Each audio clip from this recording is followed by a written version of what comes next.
मेरे साथ कुछ खास मेहमान जुड़ चुके के करके मैं तारुफ करा देती हूँ। मेरे साथ शिवदान सिंह है जो कि रक्षा विशेषज्ञ हैं, हुसैन जावेद है पत्रकार पाकिस्तान, सुधीर सिंह है विदेश मामलों के जानकार। आप सभी का बहुत बहुत स्वागत है। शिवदान जी, किस तरीके से देख रहे हैं राष्ट्रपति ट्रंप ने जो किया? वो लगातार इस बात का जिक्र कर रहे हैं कि भाई ईरान में जो आंदोलनकारी सड़कों पर उतरे हैं वो लगे रहे और मदद पहुंच रही है। तो क्या अमेरिका ईरान पर हमला करने की फिराक में है? देखिए, अमेरिका ने ईरान पर ऑलरेडी हमला कर दिया है। आज के युग में सीधी लड़ाई की जगह परोक्ष युद्ध लड़ा जाता है और परोक्ष युद्ध के कई प्रकार हैं। जैसे कोई देश दूसरे देश में आतंकवाद फैलाए, कोई देश दूसरे देश में इस तरह की अस्थिरता फैलाए, जिस प्रकार की ईरान में अस्थिरता चल रही है, वहां की आम पब्लिक सड़कों पे आ गई है, उनको इस तरह के भड़काना, उनको सारे साधन उपलब्ध कराना जिससे कि इस तरह की जो अशांति है उसको और भी और ज्यादा हवा मिले और वहां की सत्ता परिवर्तन कराना।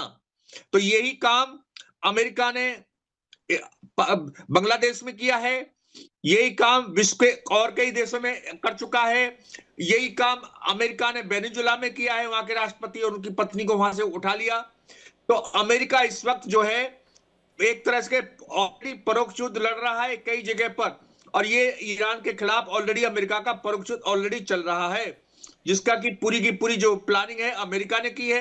अमेरिका इनको पूरा सहयोग दे रहा है उनके प्रदर्शनकारियों को, और इसीलिए अमेरिका बार बार कह रहा है यदि प्रदर्शनकारियों पर और सख्ती बरती जाएगी या उनके साथ और कोई हाथ होगा तो उसमें अमेरिका को इंटरवेंशन करना पड़ेगा, क्योंकि अमेरिका जो है अब उन प्रदर्शनकारियों को विश्वास दिलाता रहता है कि मैं तुम्हारे साथ हूं हर स्थिति में। तो इसलिए अमेरिका ने ऑलरेडी ईरान पर हमला कर दिया है और ईरान जो है अमेरिका के हमले की वजह से बुरी तरह से परास्त हो रहा है और पूरी तरह से परेशानी में है।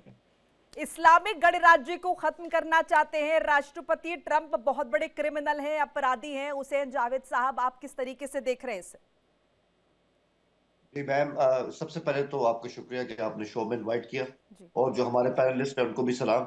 देखिए, बात ये कि कामनाई साहब का जो बयान कल आया, ये बयान आना ही था, और क्योंकि वो स्टेट को हेड कर रहे हैं और उनके मुल्क के ऊपर इस तरह की एक एमरजेंसी तारी हो चुकी है, तो ऐसे में कोई भी स्टेट जो हेड ऑफ स्टेट होगा वो इसी तरह का बयान देगा कि हम अपने अवाम की हिफाजत करेंगे और किसी तरह का भी जो फॉरेन एग्रेशन आएगा हम उसके हाथ को तोड़ भी सकते हैं। तो यही कुछ कहा उन्होंने भी। और ऑब्वियसली ईरान के अंदर अगर हम ईरान के समाज को देखें 1979 से लेकर आज तक, वहां की एक फजा ऐसी रही कि अमेरिका के बारे में, अमेरिका के खिलाफ नारे लगते रहे हैं, अमेरिका के खिलाफ एक अवामी नफरत भी रही है। तो वो चीज हमें उसी का जो एक अक्स है वो हमें कल इनकी स्पीच में भी दिखाई दिया। लेकिन क्योंकि मैंने आपकी रिपोर्ट सुनी है, आपका इंट्रो सुना है, तो उसकी बुनियाद पे मैं ये भी मतलब यहाँ पे कहना चाहूंगा कि अभी इस वक्त जो सूरत हाल है, आई थिंक कि ट्रंप ने एक तरह का होल्ड लिया है। शायद उनको लगा कि अभी ये वो टाइम नहीं है एक फुल स्केल हमला ईरान के ऊपर कर दिया जाए। और इस बारे में जो गल्फ के कंट्रीज हैं, आप उसमें सऊदीया की बात कर लें, कतर की बात कर लें, और भी कई कंट्रीज हैं, उनकी जो राय थी वो भी यही थी कि ये वो वक्त नहीं है कि अगर आप समझते हैं कि आप वहां पे हमला करेंगे तो जो आप चाह रहे हैं वो आपको मिल भी जाएगा। तो इन चीजों को देखते हुए मुझे लगता है कि ट्रंप ने होल्ड किया है। अब ये होल्ड 6 माह चले, 1 साल चले, इस बात को हमें देखना होगा। लेकिन सबसे अहम बात यह है कि एक बात याद रखें, ट्रंप पिछले अमेरिकन प्रेसिडेंट के साथ अगर हम उनका कंपैरिजन करें, ये एक बिजनेसमैन है और ये हर चीज को डील की निगाह से देखते हैं। मैं समझता हूं आज भी वो ये चाह रहे होंगे कि अगर एक डील हो जाए तो बहुत अच्छा होगा और जंग की तरफ इस तरह से हमें जाना ना पड़े। क्योंकि हमने ट्रंप का पिछला टाइम भी देखा, जब वो प्रेसिडेंट रहे उन्होंने कोई इस तरह की कोई जंग स्टार्ट नहीं किया, हर जगह वो इस तरह डील की बात ही करते रहे हैं। लेकिन मैं ये समझता हूँ कि जहां तक ईरान है, ईरान की सिचुएशन बिल्कुल इस वक्त बिल्कुल क्लियर है कि हमें इस बात का कोई खतरा नहीं है कि अगर हमने तबाह होना है तो हम बहुत सौ का नुकसान करके जाएंगे। उनकी हुकूमत इस बात पर बिल्कुल तैयार बैठी है। तो मैं समझता हूँ ये बात सही है कि अगर हमला किया गया तो ना सिर्फ ईरान बल्कि जो पूरा मिडिल ईस्ट है वहां पे एक तरह की आग लग जाएगी और इसके असरात कई सालों तक जाएंगे।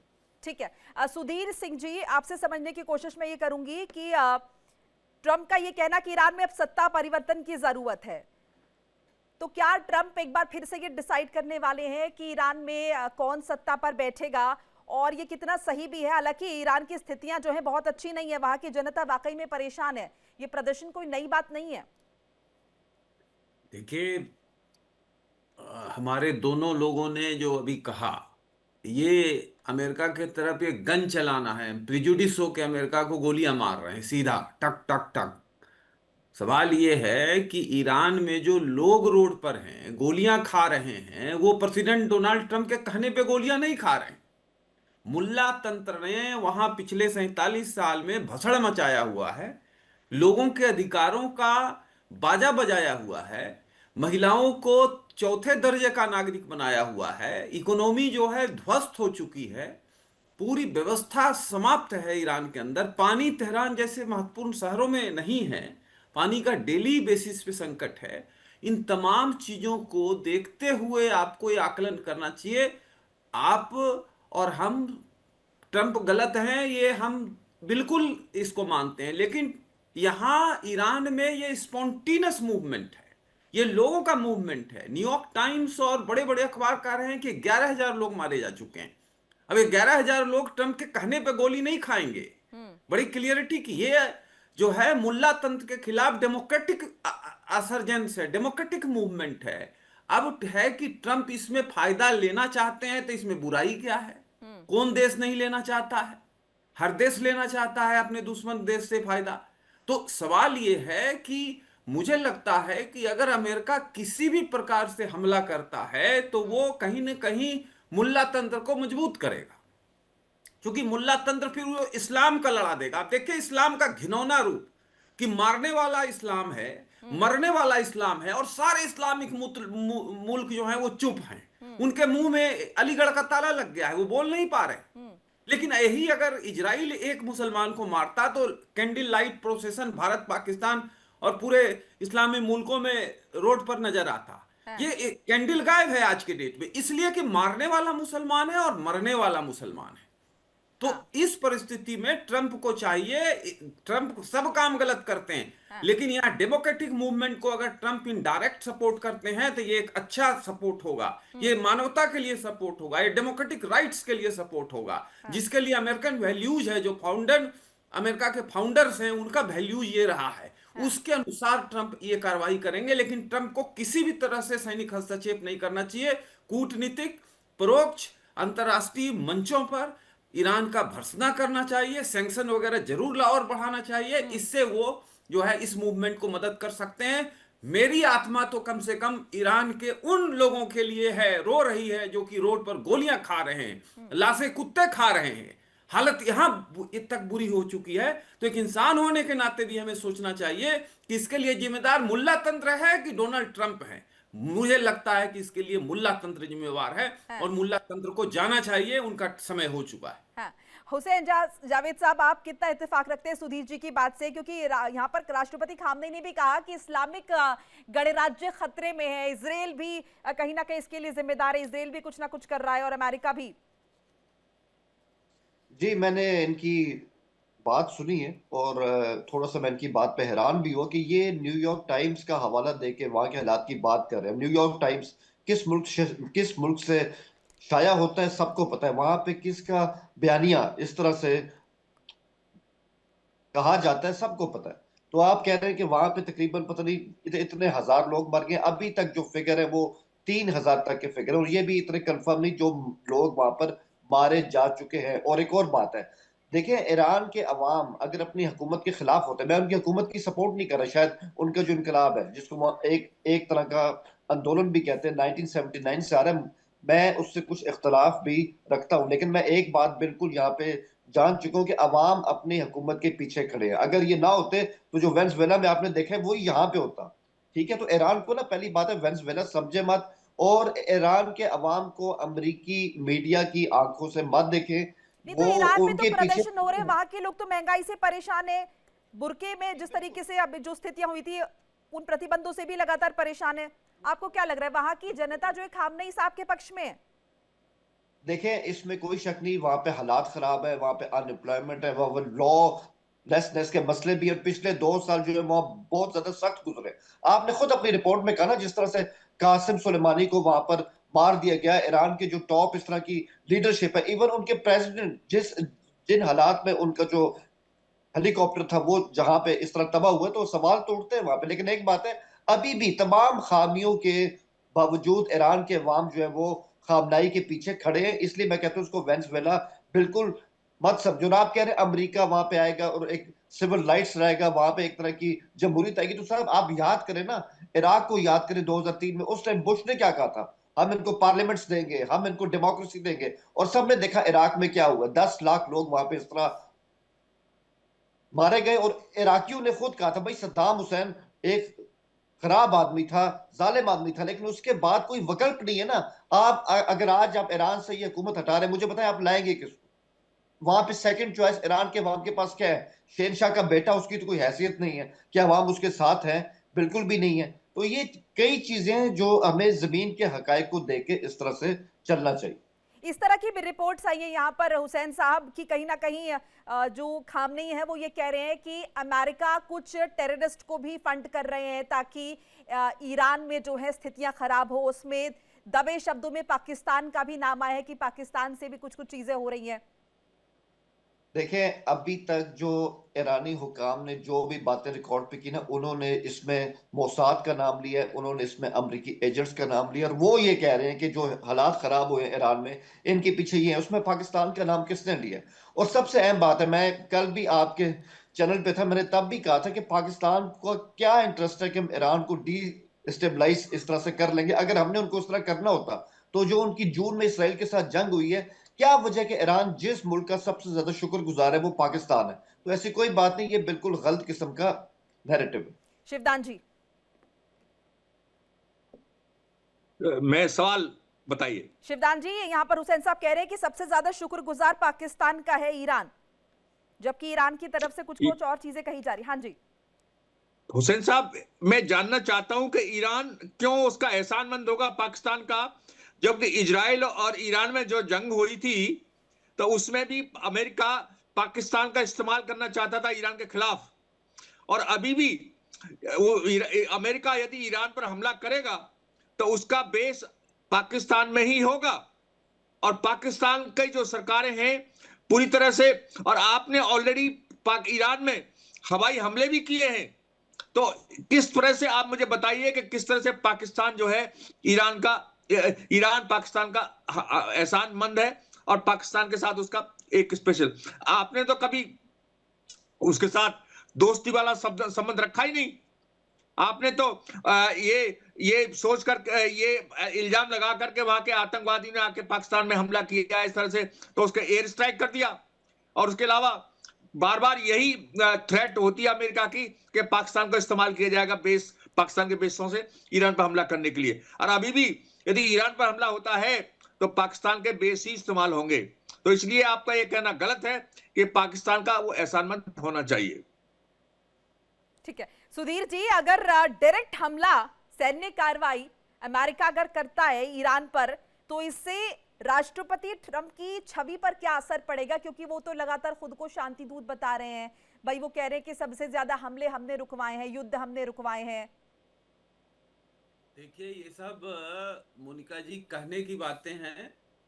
कोई अमेरिका का इतिहास खून से रंगा हुआ है। अमेरिका जितनी भी निर्वाचित सरकारें दुनिया की डेमोक्रेटिक सरकारें हैं, उनको भगाने में अमेरिका को अगर गोल्ड मेडल दिया जाए तो गलत नहीं है। तो कहने की बात और होती है, करने की बात और होती है। लेकिन मुझे व्यक्तिगत तौर पर लगता है कि युद्ध जो है वो अमेरिका किसी भी फॉर्मेट में नहीं करेगा, इनडायरेक्ट तरीके से मदद करेगा, और उसकी जरूरत भी है। अगर सही में मुल्ला तंत्र को अमेरिका भगाना चाहता है ईरान की सरजमीन से, तो उसके लिए जरूरी है कि वो इनडायरेक्ट सपोर्ट करे आंदोलनकारियों को। क्योंकि आंदोलनकारी तो पूरे जोश से आए हैं और मरने के लिए तैयार हैं, इसलिए इतनी लाशें बिछ रही हैं। कोई डरने वाला नहीं है। लेकिन जहां तक ये अपने पाकिस्तान के अपने साथी बता रहे थे कि पाकिस्तान का ये है, तो उसमें तो उनका जो भी कहना हो, लेकिन मैं अपने रक्षा विशेषज्ञ से सहमति करूंगा कि अगर हमला होता है तो बलूचिस्तान में जितने एयरबेसेस हैं वो ऑलरेडी पाकिस्तानी एयरफोर्स ने अमेरिकन सैन्य कमांड को दिया हुआ है। वो उनका एक इन टोटो एग्रीमेंट है, अनडिक्लेयर्ड एग्रीमेंट है, उसके तहत ये ऑलरेडी उन्होंने प्रोमिस किया हुआ है। तो अगर हमला होता है तो पाकिस्तानी बेसों का इस्तेमाल होगा, इसमें कहीं किसी को दो मत नहीं होना चाहिए। क्योंकि तेहरान जो है वो जो बहुत ही बने नजदीक वाला एयरबेस है बलूचिस्तान में, उससे मात्र 1300 किलोमीटर पर तेहरान है, और पूरा पूर्वी ईरान उसके फोकस में आता है। तो निश्चित तौर पर उसका इस्तेमाल होगा, लेकिन शायद उसकी संभावना नहीं है, इसलिए कि हमला नहीं होगा। और ट्रंप डिप्लोमेटिक तरीके से करेंगे। आप ट्रंप के पिछले 2-3 दिन के एटीट्यूड को देखिए, वो चेंज हुए हैं, और उनके भाषणों से भी बात निकल रही है कि भाई वो उसको मूवमेंट को मदद कर रहे हैं, लेकिन शायद वो हमला अभी नहीं करेंगे, और वो उस पर विचार कर रहे हैं, एक्सेट्रा एक्सेट्रा। लेकिन पोस्चरिंग हो रही है, साउथ चाइना सी से अमेरिका का सबसे बड़ा जंगी बेड़ा जो है वो फारस की खाड़ी की तरफ बढ़ रहा है तेजी के साथ, इंडियन ओशन को अभी क्रॉस कर रहा है, और वो कल सुबह तक पहुंच जाएगा फारस की खाड़ी तक। उसके पास इतने मिसाइल हैं और इतने बॉम्बर्स प्लेन भरे पड़े हैं कि अकेले ईरान को ध्वस्त करने के लिए वो काफी है। तो ये सारा चीज जो है अपने जगह पे है, लेकिन मुझे लगता है कि अमेरिका का इतिहास बहुत ही खून से रंजित है, लेकिन वैश्विक राजनीति में ये मायने नहीं रखता। वैश्विक राजनीति में मायने रखता है कि आपने क्या किया है, आपका क्या अचीवमेंट है। आप मदुरो को पकड़ के, निकोलस मदुरो को ट्रंप ले आए न्यू ईयर गिफ्ट के तौर पर अमेरिकन के लिए, तो अमेरिका की दादागिरी स्थापित हो गई दुनिया में। आप बोलते रहिए जो बोलना है। तो वो अपना अलग सिचुएशन है, ये अलग सिचुएशन है। बिल्कुल। हुसैन साहब, अब आपकी जमीन का इस्तेमाल होगा ईरान में, और जिस तरीके से यहाँ पर खामनेई ने कहा, जैसे मैंने जिक्र अभी किया भी था कि दबे शब्दों में कहा जा रहा है कि वाकई में कुछ आतंकवादियों का इस्तेमाल हो रहा है, क्योंकि वो ये कह रहे हैं कि भाई हमारी जनता नहीं आंदोलन कर रही है, यहाँ पर जो हंगामा हो रहा है, जो प्रदर्शनकारी यहाँ पर हैं, वो अंतर्राष्ट्रीय ताकतें हैं जिनके द्वारा प्रायोजित चीजें हैं ताकि व्यवस्था फैले। देखिए मैम, इसमें सबसे पहली बात तो ये है कि अभी मैंने आपके पैनलिस्ट की सुनी बात, एक बात से तो मैं उनकी इत्तेफाक करता हूँ कि अभी कोई जंग इस तरह होने नहीं जा रही, और उन्होंने सही कहा है। ट्रम्प जो है वो भी यही चाहेंगे कि डिप्लोमेटिकली इस सारे मसले का हल इस तरह से है। तो जंग शायद फिलहाल हम इसको इस तरह कह सकते हैं कि टल गई है। लेकिन एक और बात है कि अभी एक और बात इसमें कर्नल साहब ने भी की और हमारे दूसरे पैनलिस्ट ने भी की कि हम अपनी उनको बेसिस देंगे अमेरिका को अगर वो ईरान पे हमलावर होते हैं। तो साहब ये 2001 नहीं है कि जब इस तरह से अफगानिस्तान पे अटैक हुआ था और हमने अमेरिका को फुल एयर सपोर्ट दी थी, इंटेल सपोर्ट दी थी, और इस तरह सब कुछ हुआ था। हमारे ईरान के साथ जो ताल्लुकात है वो इस वक्त बहुत अच्छे हैं। कर्नल साहब की इस बात से मैं बिल्कुल एग्री करता हूँ कि आज से 2 साल पहले हमने वहां पे एयर स्ट्राइक की थी, उस टाइम हालात बहुत ज्यादा चेंज भी थे। लेकिन पिछले 1 साल में ग्लोबल वर्ल्ड में जिस तरह से आप देखें ना, हर जगह हर जो एक खिता है वहां पे चेंजेस आ रही है। बांग्लादेश में आई है, अफगानिस्तान के अंदर आई है, ईरान के अंदर आई है, तो मंजरनामा चेंज भी हो रहा है। जरूरी नहीं होता इंटरनेशनल अफेयर में जो कल आपका दुश्मन होता है वो आपका दोस्त भी हो सकता है। यहाँ पे इंटरेस्ट सबसे अहम चीज होती है। तो मैं नहीं समझता, और हमारी हुकूमत का वाज़ेह मौक़िफ़ है कि हम इस पूरे क्राइसिस का एक पीसफुल हल चाहते हैं और इसको डिप्लोमेटिक अंदाज से हल किया जाए। और माजी में ऐसी एग्जाम्पल भी हमने अमेरिका के सामने सेट की कि साहब हम आपके इत्तेहादी हैं, हम आपके साथ चल रहे हैं, लेकिन कुछ ऐसी चीजें हैं जिस पर हमारा आपसे मौकिफ अलग है, हम अपने मौकिफ पर खड़े भी रहे। तो आप देखिएगा, अगर तो जंग होती है, जंग कोई नहीं चाहता कि मतलब ईरान अमेरिका की जंग हो, लेकिन पाकिस्तान उसमें ईरान के खिलाफ ना अपनी जमीन देगा, ना किसी तरह के कोई वसाइल अमेरिका को देगा। अच्छा, अगर ऐसा होता है तो क्या खतरा है पाकिस्तान को, क्या कीमत चुकानी पड़ेगी? क्योंकि आप कह रहे हैं कि भाई आप तो साथ नहीं दे रहे। साथ नहीं दे रहे हम। देखिए सिर्फ इसमें पाकिस्तान अकेला नहीं है, मैंने इससे पहले भी आपके शो में अभी कहा कि जितने भी मिडिल ईस्ट के कंट्रीज हैं जिसमें सऊदी अरब सबसे अहम है, उसने भी अमेरिका को कहा कि आप अभी जंग में ना जाएं, ये पूरे खत्ते को डिस्टेबलाइज कर लेगी। हमारा भी वही इसमें कंटेंशन है, और अमेरिका भी इस बात को अच्छे अंदाज से समझ चुका है। यही वजह है कि अभी जंग नहीं होने जा रही। अभी सर ने कहा कि उनके जो है वो इस तरह के एयरक्राफ्ट कैरियर आ रहे हैं और वो इस तरह ईरान को तबाह कर देंगे। तो देखें, जब हम ये कहते हैं ना कि वहां पे जंग टल गई, कहीं ना कहीं अमेरिका को भी खतरा है कि कतर में जो उनके फौजी थे वहां पे ईरान कहीं अपने हाइपरसोनिक मिसाइल का इस्तेमाल ना करें। यही वजह है कि वहां से उन्होंने काफी फौजी अपने जो है उनको बुलवा भी दिया है। एक और जो इसमें बहुत बड़ा खतरा है अमेरिका को, कि ईरान इस खिते में, देखें अमेरिका तक तो ईरान के मिसाइल जाएंगे नहीं, उनकी फौज जा नहीं सकती, फासला बहुत है, और अमेरिका का उनका कोई आपस में मैच नहीं है। लेकिन हमने जून में देखा है कि इसराइल ईरान की रेंज के अंदर आता है और वहां बहुत कुछ तबाही भी हुई थी। तो ये भी अमेरिका को इस तरह का खतरा है कि ईरान के हाइपरसोनिक मिसाइल इसराइल तक ईरान तो कम सीमा से पर कम बलूचिस्तान में पाकिस्तान के लिए सुरक्षा खतरा पैदा होगा अगर ऐसा होता है अमेरिका की तरफ से? देखें, मैं तो यही कहूंगा कि जंग होती है तो हमारे लिए जो असल खतरा होगा कि वहां से जहां भी जंग होती है ना, रेफ्यूजीज का एक फ्लो आता है और फिर आप उसको रोक नहीं सकते, और इससे जो अमन ओमान की सूरत हाल होती है वो काफी हद तक डैमेज हो जाती है। ठीक है सुधीर जी।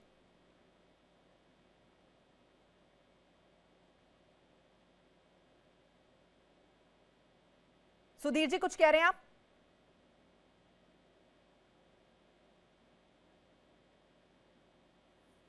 सुधीर जी अनम्यूट कर लीजिए।